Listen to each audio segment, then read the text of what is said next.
আলাইকুম। কেমন আছেন সবাই? This is Tarin from just look. এই যে পরোটা ভাজতেছিলাম, এটা কিন্তু সকালবেলা না, এটা রাতের 10টা বাজে। হঠাৎ আমাদের মামের পরোটা দিয়ে মাংস খেতে ইচ্ছে করতেছিল, আর আমার ফ্রিজে যেহেতু ফ্রোজেন পরোটা সবসময় থাকে, তো ভেজে খেয়ে নিলাম।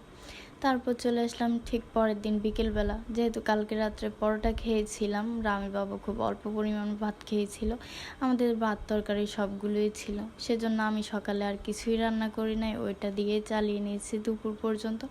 কিন্তু বিকেলে তো কিছু খেতে দিতে হবে, তাই না? রান্না যেহেতু করি নাই, খিদা তো লেগে যাবে, আর লাগলে আমি কী খেতে দেবো, সেজন্য ঝটপট এবং সহজে কী বানানো যায় সেটা চিন্তা করে এই পিঠাটা বানিয়ে নিলাম। এই পিঠাটা হচ্ছে তেলের পিঠা, এটা খুব সহজে বানানো যায়। আর এই তো এখন আমি এক এক করে পিঠা বানিয়ে নিচ্ছি, এগুলোকে ভেজে নিব। আর এই পিঠাটা আমি হচ্ছে গুড় দিয়ে করেছি, এটা খেতে অনেক মজা হয়েছিল এবং অনেক নরম হয়েছিল, তুলতুলে হয়েছিল, একদম মন ভরে খেলাম। আর এই যে এখানে আমি হচ্ছে সুন্দর করে এক এক করে সবগুলো পিঠা বানিয়ে নিচ্ছিলাম। পিঠাগুলো তেলে ছাড়ছি আর এগুলো ফুলে ফুলে উঠতেছে, এটা দেখে আমার অনেক ভালো লাগতেছিল, আর আমি খুব আনন্দ নিয়ে পিঠেগুলো বানাচ্ছিলাম। দেখতে দেখতে আমি অনেকগুলো পিঠে বানিয়ে নিয়েছিলাম।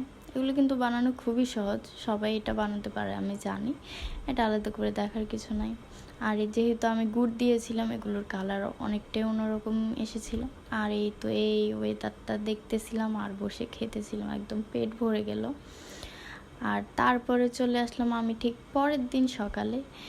আর সকালে এসে হচ্ছে আমি সব কিছু একদম নামিয়ে কেটে কুটে ধুয়ে নিচ্ছিলাম, হচ্ছে আমি মুরগি রান্না করব। আমি ভেবেছিলাম মুরগি রান্না করব আর রাতের বেলা পোলাও করব, মুরগি দিয়ে পোলাও খাবো। তো সে ভাবনা নিয়ে হচ্ছে আমি মুরগিটা রান্না করে নিচ্ছিলাম। মুরগি না মোরগ জানি না, এটা অনেক শক্ত ছিল। আমি প্রেসার কুকারে 5-6 সিটি দেওয়ার পরে এটা অনেকটাই শক্ত ছিল। যাক, তারপরে হচ্ছে আমি ভালোভাবে এটাকে কষিয়ে নিচ্ছিলাম, কষিয়ে নিয়েছিলাম। আর এই তো এখানে হচ্ছে আমি আলু কেটে রেখেছিলাম আর টমেটো পেঁয়াজ কেটে রেখেছিলাম, শুটকি ভুনা করবে এই জন্য। এখানে আমি পেঁয়াজ অল্প কেটেছি, কারণ আমি বাটা পেঁয়াজও দিব, বাটা মরিচও দিব শুটকিতে। তো আর কি, এই তো এখানে হচ্ছে আমি শুটকিটাও নামিয়ে নিচ্ছিলাম, শুটকিটা নামিয়ে নিলাম। আর আজ কদিন আমার কি হয়েছে, আমি যাই ধরি রান্না করতে আসলে আমার হাত কাটবে, এটা একদম মাস্ট।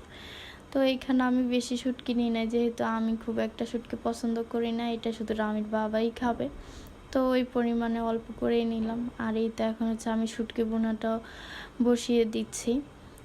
ওইদিকে আমার মুরগিটা প্রায় অর্ধেক হয়ে গেছে, আর এইদিকে আমি শুটকি ভুনাটাও করে নিচ্ছি। আর এই তো এখানে আমি এক এক করে টমেটো পেঁয়াজ কাঁচামরিচ সব দিয়ে নিলাম, আর এখানে বাটা মরিচ আর বাটা পেঁয়াজটাও দিয়ে নিলাম।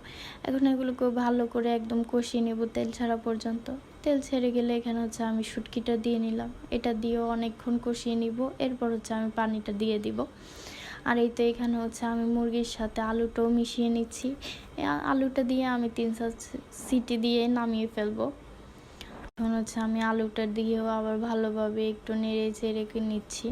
আর এখানে হচ্ছে আমি একটু ঝোল বেশি দিয়েছি, যেহেতু রামের বাবা হচ্ছে পোলাও, বিরিয়ানি, খিচুড়ি যেটাই হোক ঝোল দিয়ে খেতে অনেক পছন্দ করে, এই জন্য আমি ঝোলটা বেশি রেখেছি। আর এমনিতেও সন্ধ্যা যখন এটা আবার গরম করব, এটা ঝোল অনেকটাই কমে যাবে। আর এই তো এখন হচ্ছে আমি এখান থেকে মুরগি নিয়ে দুপুরের খাবারটা খেয়ে নিব।